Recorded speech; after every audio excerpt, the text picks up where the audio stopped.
Okay, we are recording. And then,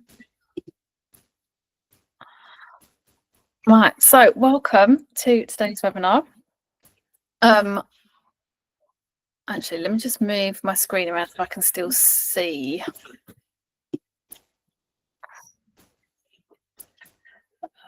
I can't get to that. That's it. Right, I can see everything now. Cool. So welcome to today's webinar, which is the first in a series of 4 webinars. Today we're talking about goal setting, and I'm going to take you through my process that I use to set goals and keep momentum going and everything else. So first of all, a little introduction for those of you who don't know me. I am Cheryl. I'm a wife, a mum, dog mum to 2 pups now. We've only got one on there. The other one hasn't made it on here yet, but she's downstairs, hopefully not causing mischief, but who knows. Horse mum, who is causing blooming mischief at the moment as well. I'm a domestic abuse survivor and advocate, speaker, business mentor, and chartered accountant, and which is the hat I'm coming to you under today, CEO and founder of Pink Pig Financials. So I empower women to achieve financial independence, whether they are abuse survivors rebuilding their lives, business owners seeking financial confidence, or employers creating safer, more supportive workplaces.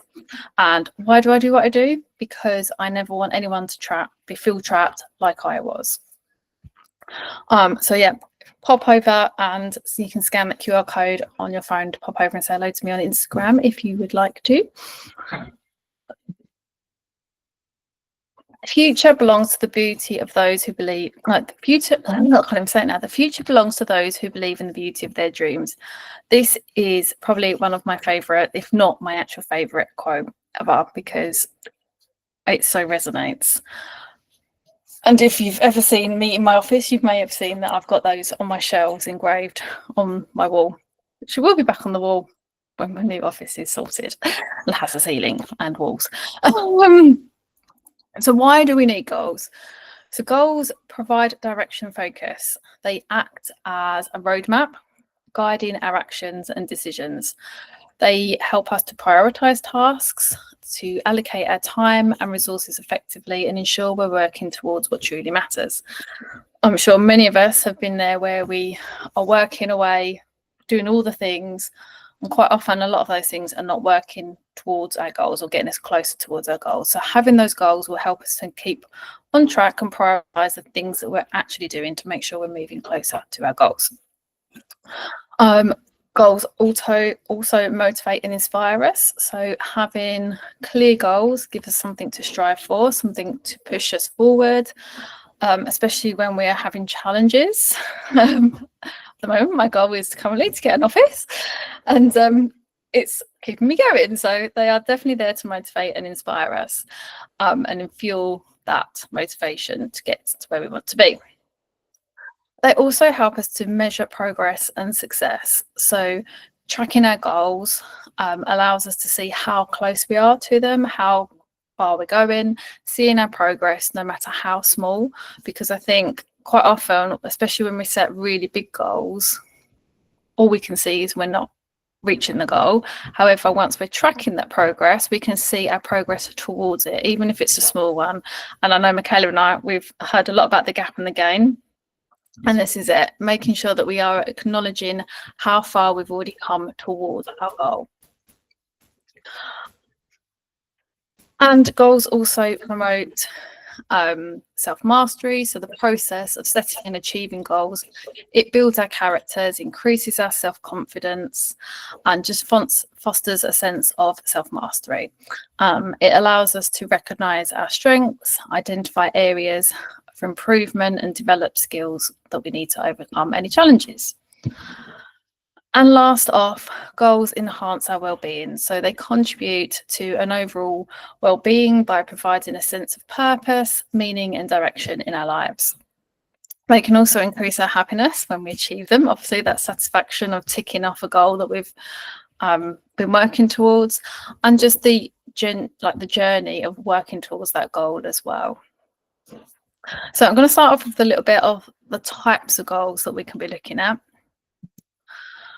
So First of all, we've got career and business goals. So these would be any professional aspirations, such as career advancement, job satisfaction, or specific job skills, but also what we'd like to achieve with our businesses, not necessarily the numbers, but what we'd like to achieve within our business. So one of my goals at the moment is more speaking. This is some progress towards one of my goals. So all things around that, what is it you'd like to do within your career or your business, would come under this type of goal. Then got financial goals, obviously, managing and growing your finances, things like saving for a deposit for a house, paying off debt, university, saving for pensions, achieving certain figures in your business and things like that. You've then got home goals. So where would you like to live? Do you want to buy a house? If so, what kind of house? How do you want your home to look and feel? Those type of goals. Even if you wanted a holiday home, where would you want that holiday home to be? We've then got travel goals. Where would you like to travel and how long for? What countries do you want to visit? What parts of the UK do you want to visit? How many holidays a year do you want? Big holidays, little holidays, weekends away, all things like that. Or would you like to go traveling for an extended period of time? Personal development goals. So these would be things like self-improvement, new skills, improving your health, personal relationships, any hobbies, things like that that you'd like to do. Health and fitness goals. So obviously physical well-being, physical activity, diet, and things like that. Relationship goals. So healthy relationships with friends, family, and romantic partners as well. And spiritual goals, personal growth, finding meaning and purpose in life, mindfulness, spirituality, and things like that. So as we go through today, we're not just going to be looking at traditional financial goals or career goals and things. We're going to be thinking about all the different types of goals that you could potentially be working towards or would like to work towards. And I can hear drilling. So if anyone else can hear drilling, pleasure. Okay, good. Okay, so where do we start? Because so often we know what we don't want, but we're not always very good at figuring out what we do want. So how do we start? And this is going to be a little bit of interactive. You don't have to speak, but I invite you all to write down some thoughts that are coming in. So we're going to start with a little bit of reflection. So when was the last time you stopped and actually allowed yourself a moment to appreciate how far you've come? Many of us don't, but experts always review the past to predict the future. So think about what they look at. They would look at data, graphs, and everything else to predict what's going to happen next. And I'm sure that many of us, and I know I'm very guilty of this, will often just rush in, planning the next thing that you want to do, and that you forget to reflect and review on what you've already done. And of course, give ourselves that pat on the back that we all deserve, because we've all achieved things that we've probably forgotten about because we're just so desperate to move on to the next thing. So I'd like you to take a couple of minutes just to look back at, say, the last 6 months to a year, and just think about the things that you have actually achieved. And just write down anything that comes up for you. And I'm just going to give you a couple of prompts as you're writing as well. So what have you set out to achieve that you have achieved?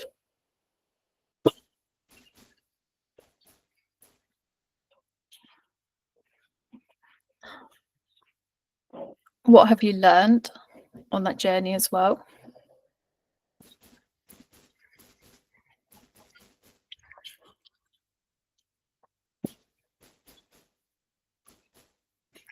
What are you proud of? So I invite you to write down, I am proud of, and then write down what you're proud of.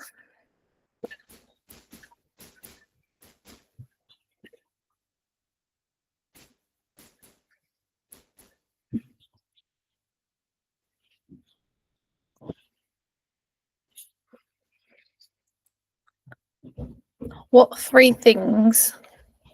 Oh, sorry, no, take that back. What could you do now that you couldn't do 6 months ago?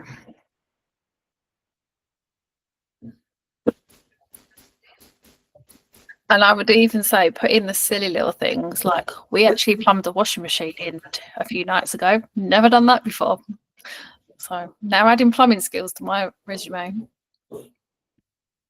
Resume? CV. That's very American, wasn't it?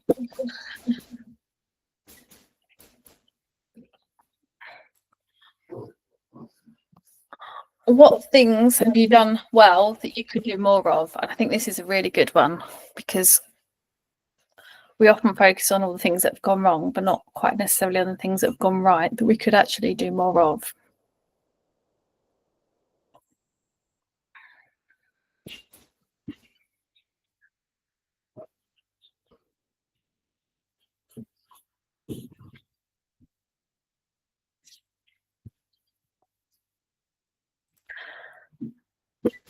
And then lastly, think about what hasn't quite gone to plan, but what have you learned as a result of that?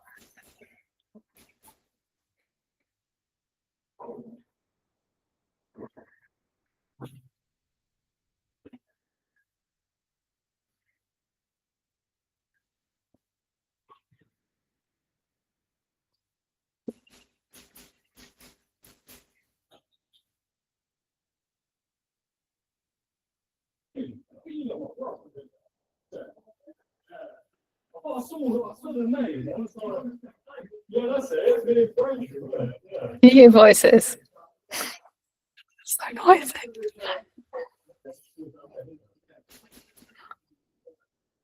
They don't shush. I'll go. Are they loud?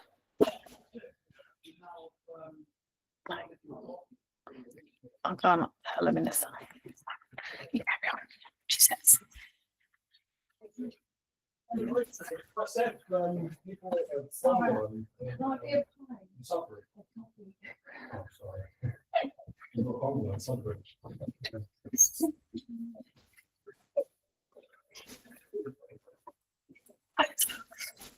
should now be quiet. Somebody wants to join in a bit.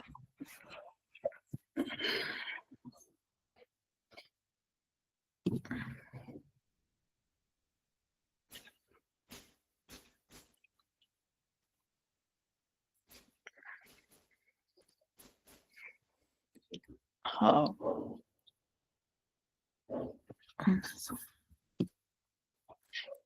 Yep, I can add that to my follow-up email. That's fine.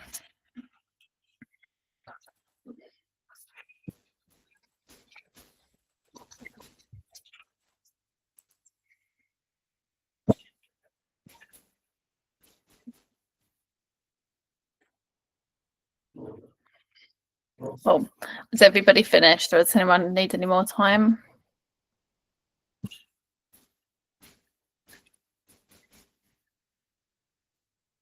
Yeah, definitely helpful for a few months. Oh. Okay. So next up, I would like you to make a list of things that make you happy and give you joy, things that make you feel energized, things that make you feel peaceful, and things that make you feel content.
Oh, just let you finish up on those.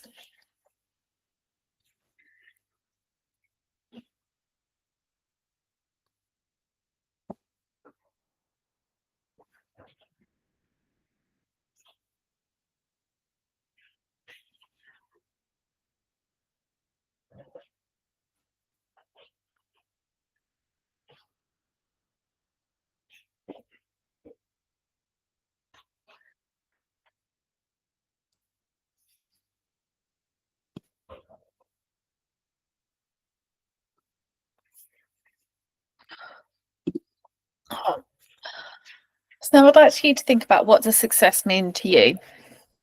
And this is not to Joneses down the road, not what Instagram tells you or that person you stalk on Instagram shows as success. What does it mean to you?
I'm going to take you through a series of questions here, which are to help you get out of your own head and think about some things that you would do.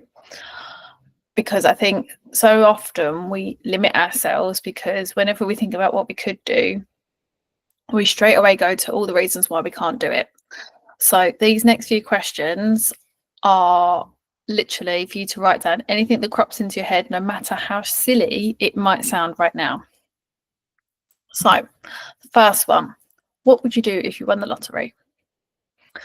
And my husband and I, we play this a lot on long car journeys, and we just go, if I won the lottery, I would, quite often there is a football team bought in there and a golf course bought in there, and me and a million and one horses. But what we have had from this is some things that we've now started to put into practice. So our dream of moving abroad has come from one of these, when we both actually said to each other that's what we'd like to do. But also my work with abuse survivors has come from this, because there's a really, really huge goal that I've got that I would love to do one day, which I would do if I won the lottery. And me and my coach spent some time, when I sillily said those words to her, she's like, well, you can't do that, but what can you do? Yeah, Michaela's laughing because she knows who that is. And that's how a lot of my work with abuse survivors has come together this last few years, and is continuing to go forward. So if you won the lottery, what would you do?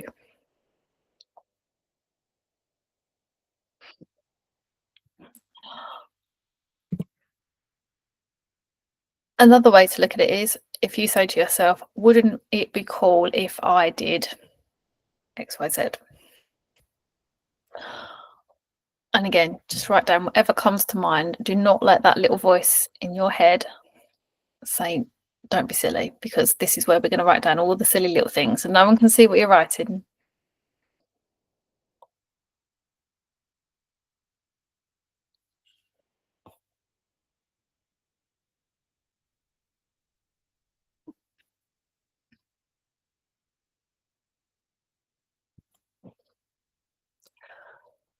What would you do if there was no barriers at all? So no time, money, fear, childcare, technology, skills, knowledge, or that little voice in your head that I'm sure has been rearing itself and saying you can't do that. Take all of those away. What would you do?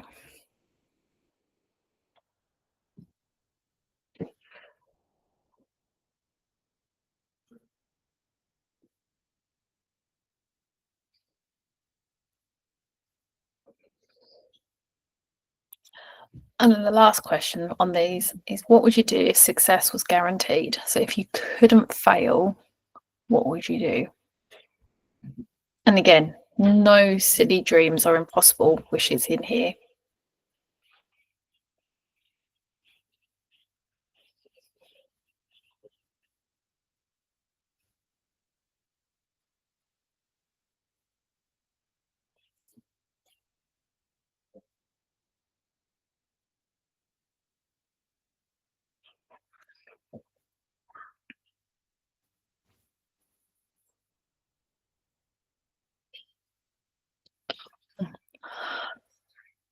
Right, so you've probably written down, I'm hoping you've written down some really big things in there that you're probably thinking right now is not even possible. So we're going to break it down a little bit and get a little bit more specific and think about the things that you could potentially do. I would say take a screenshot of this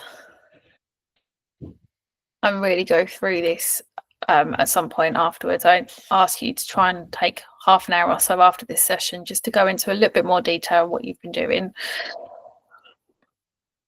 and go through loads of different bits and pieces there that are a little bit more specific to try and bring you down and set some goals a little bit more.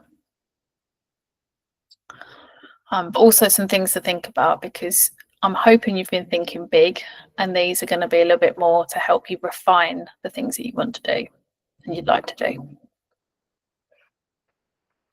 I will send a copy of the slides out as well and everything. So I'd invite you to just take one of the things that you've written down, and we're going to start breaking it down.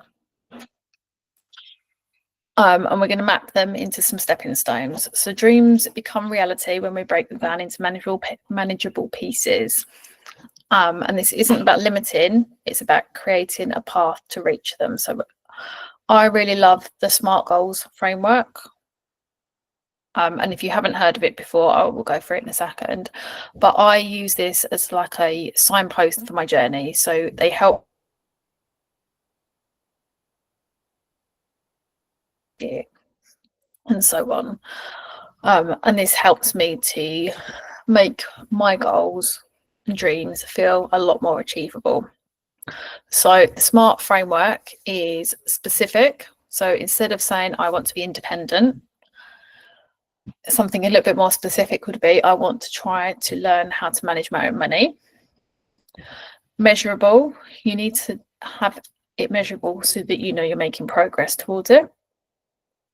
Achievable is starting with small steps that feel possible. So I think a lot of other people use achievable as the whole goal would be achievable, but for me, I break it down that the small starting steps feel possible and achievable, because that big goal probably doesn't right now. So we need to start small with it.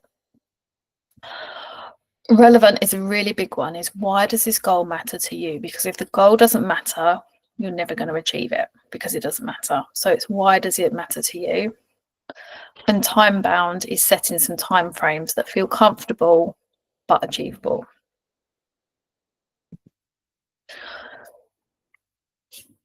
So it's before we go straight into the SMART framework, just think about some timelines. So in 6 months from now, what would make you smile?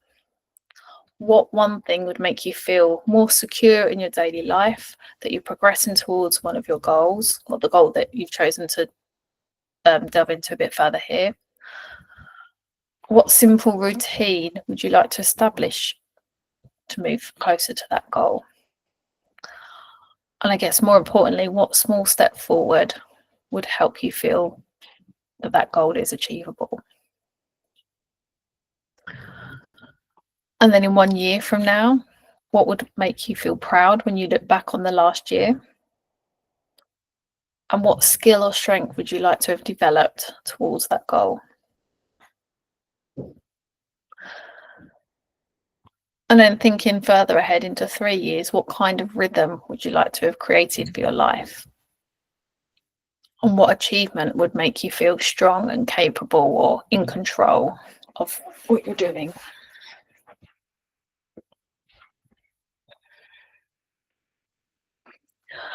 And in 3 years' time, what dream or goal that you've written down earlier in the session might feel possible in 3 years.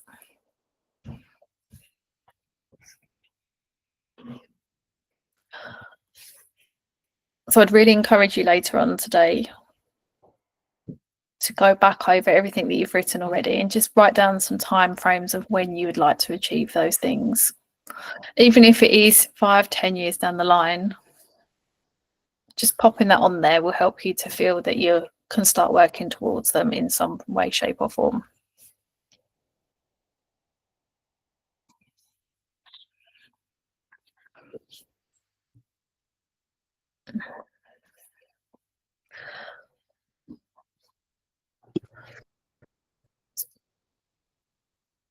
Right, so let's work on one of those goals then and really map it out in the SMART process. So I'm going to share an example of a dream using the SMART framework. One of the goals that I come up, a lot of people say is they want to be financially independent. That is a huge sweeping statement, and there is lots of parts of that. So I'm just going to break that down, first of all, into being a little bit more specific. I want to save 3 months worth of bills as an emergency fund. A starting point. Then make it measurable. So first of all, what does 3 months of bills look like? So you need to have that goal in mind to work towards. So let's just say your bills come to 1,500 a month in total. That means you need to save 4,500 for your 3 months. And let's just say that you can afford to put aside £150 a month towards that. Then achievable is breaking it down into steps. So where will you save every month? So for example, do you need to set up a new bank account, or have you got a bank account where you can open a pot and pop some money into a pot? If you prefer to have things in cash, where would you put that cash aside? And then work out how much to save every month. So we've said in the previous one that you're okay to save £150, so that's fine, but there may be a different amount that you're able to save every month. So the next step is, once you know where you're going to save it, is to set up that monthly standing order or the pot to automatically take it out and actually start saving the money every month. Then relevant, why does that goal matter to you? So this is part of a step in this example of building some financial security, which in turn creates independence because it provides peace of mind, and it's a stepping stone to a bigger thing of being independent. But to me, financial independence is having options and not being worried about things. If you've got an emergency fund as a starting point, if something goes wrong, you're not stressed about where you're going to find the money from. And then timeline, let's set something realistic. So for example, I will open the pot within 2 weeks and I'll reach my £4,500 saving goal of £150 a month in 2.5 years. So all of a sudden that becomes something really realistic, simple, that you can actually achieve and do because you know exactly how you're going to get there.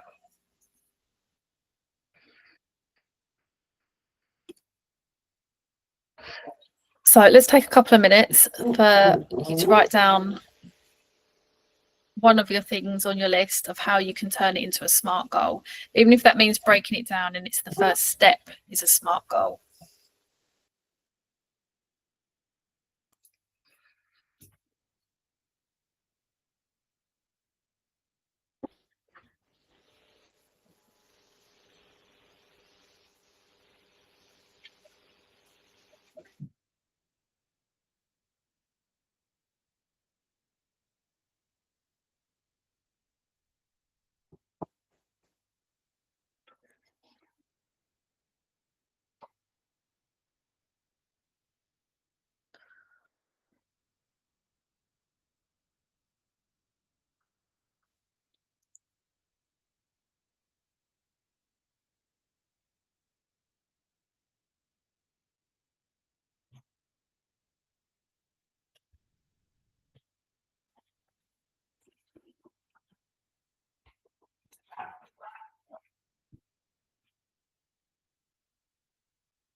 So making it achievable is breaking it into smaller steps. Yeah.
Oh, I'm so proud. Thank you.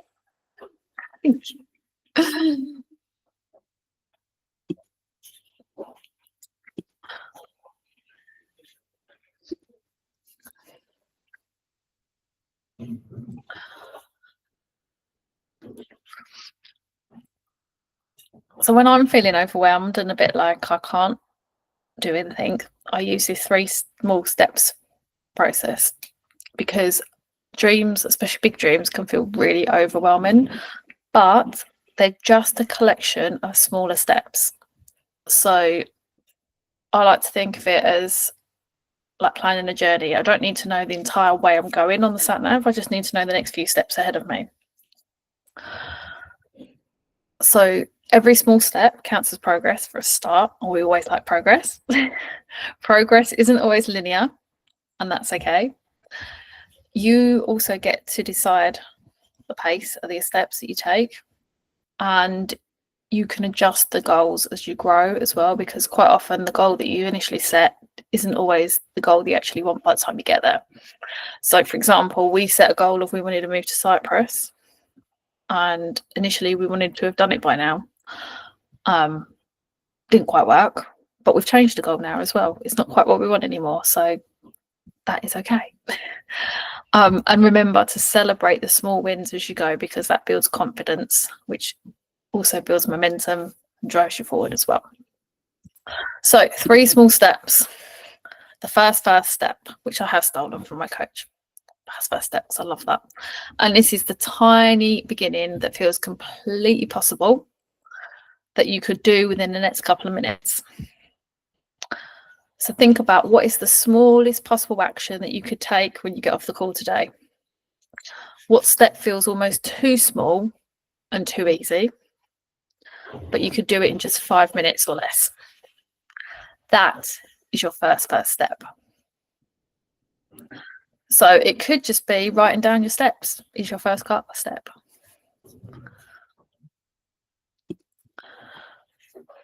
You've then got your next step. So what small action naturally follows this one? So is it somebody you need to speak to or reach out to? Do you need a little bit of information? Do you need to practice a skill?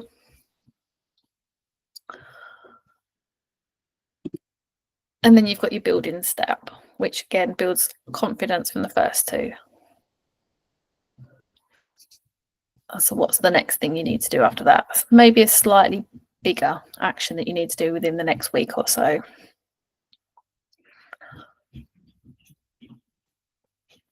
Every step forward, no matter how small, is progress.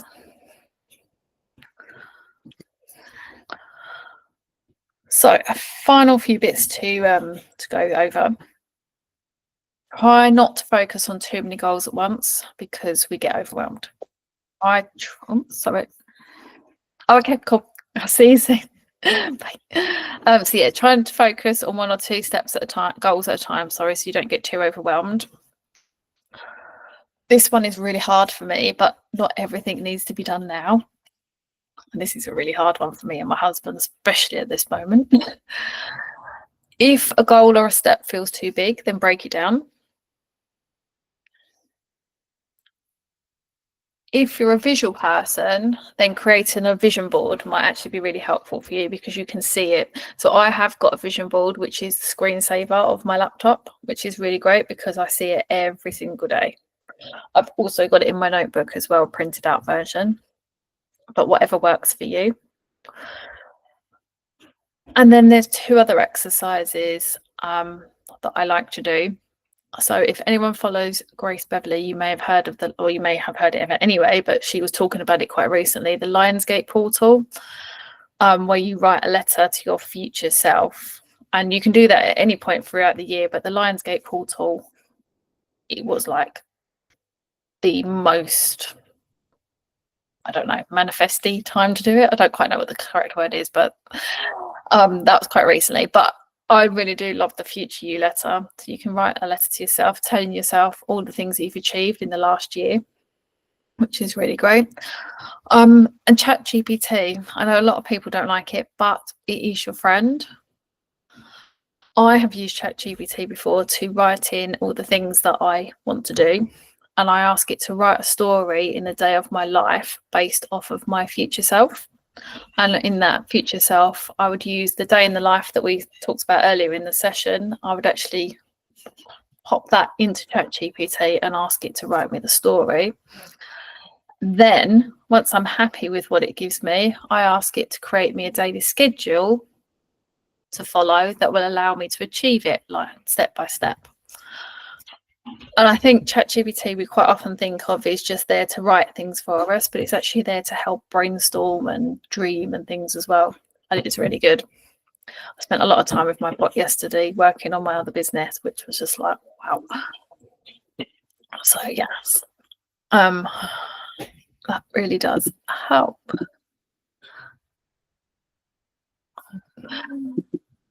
All right, we've got some time for Q&A now. If anyone wants to come on and speak, then feel free to do so. Or if you just want to pop anything in the chat box and ask any questions, then obviously feel free to as well.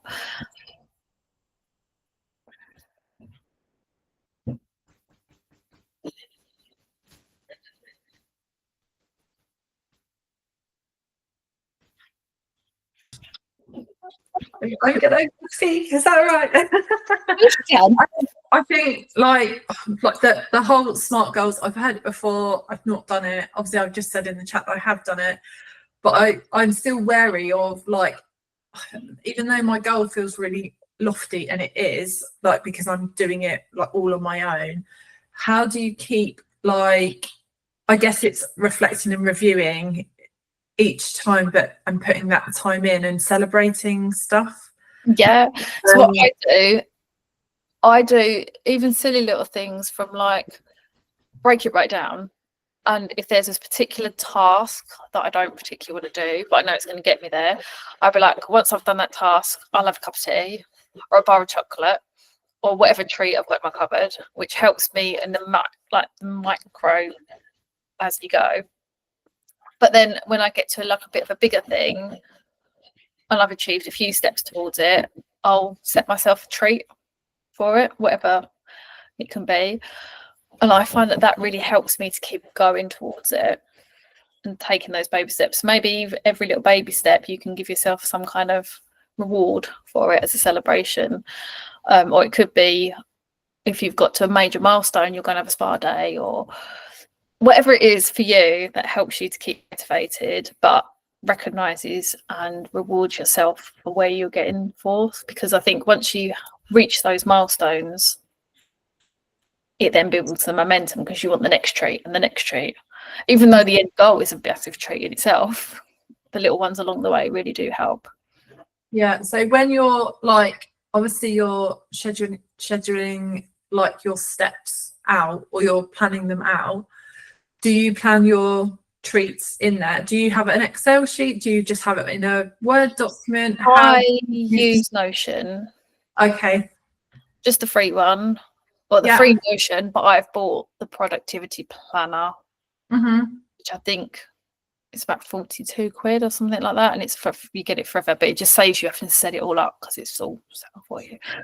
And I just have like one thing as my project with all my tasks in it, and then each task inside is broken down into little tick boxes. I love a tick box. For some reason, tick boxes really work well for me as well. But I also, what I've learned is I don't schedule or plan to do too many things in one go, because I then don't achieve them, then I get the ump and lose motivation. So I will schedule to do like 1 or 2 things, achieve them, and then I'll have time to do more, like the next steps. So that's the way I kind of work a bit more now, which I thought would make me lazy, but because I'm ticking things off, I'm excited to get to the next bit. Yeah, I think that's probably the thing that I've been missing. Do start writing stuff down, but then it's in a notebook, and it's like, oh, okay, it's then a big goal. Okay, I kind of knew what I was doing, but not made an action plan. I haven't got something to follow or to tick off, and I think that's where it all got a bit like, look, I've still got that goal, but that's why there's no action, like, or I feel I've made no progress towards it. Yeah. So what I do, I take a big goal, and then I write down all the things I could do to get to that goal, and then I break all those things down into actual action points. Sometimes it may be 2 or 3 layers down before I get to the action points, and then I schedule the action points in. And I know that I work on Mondays. I work on one business, so all the actions for that get scheduled. But I know that I can only do a certain amount in a day, so I'd only give myself a maximum of 3. Yeah. Do it. And then for the other businesses, I know that I work on a Wednesday and a Friday, and I'm planning those bits and take it from there. And I've found, for me, that's the best way that works, because I'm making progress, and I can see making progress. And even though I think, well, I'm not actually getting very far because I'm only doing 1 or 2 things, those things all add up. Yeah. Okay. And then when you actually get to the end of a project and you can get rid of the whole project and tick it off, you're like, oh. Yeah, no, that's fab. Thank you. But yeah, break it down is my biggest tip. Oh. Right, so next steps. First off, go and do that first little step. As I said, I'd love you to be able to take 15 minutes to half an hour after this to go and actually action at least one little thing. And if any of that has resonated and you've got any more questions, or you just want to have a chat, run anything through, then scan that QR code and you can book a free call with me. And we can have a little chat and see how we can get you going on your journey.